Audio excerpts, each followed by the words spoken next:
Alexa? Alexa? Alexa!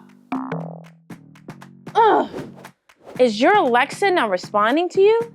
Don't worry. Your Amazon Echo or Echo Dot is not giving you the cold shoulder, and it might not be broken just yet. I'm going to show you how to fix an Alexa that's not responding. Here are some of the most common reasons why your Alexa device may not be responding. You have poor Wi-Fi connectivity or power issues. Alexa relies heavily on a good internet connection, so it might not respond to commands if it's too weak. Your microphone or speaker is turned off or has malfunctioned, or your wake word is not recognized by your device. If Alexa is not responding to your voice or the device is not lit up, check the Alexa app on your smartphone or tablet to see if you have the right wake word selected, and make sure all your Echo devices are connected to the same Wi-Fi network. You can also restart your device by unplugging the power, waiting 30 seconds, then plugging it back in again. Be sure to check that the microphone is turned on.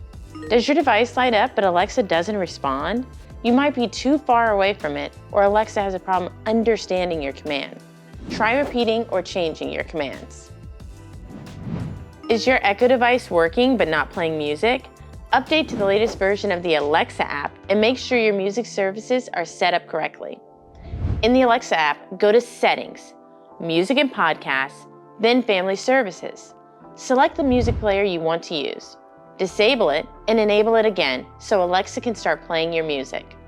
If you're having trouble calling someone with Alexa, it might not recognize the contact information or name. Check the voice history in the Alexa app to see if the command was heard correctly. Call failures can also happen when your contact information is incorrect. Double check by dialing the number manually to see if it connects. When you've tried everything and Alexa is still not responding, it might be time for a factory reset.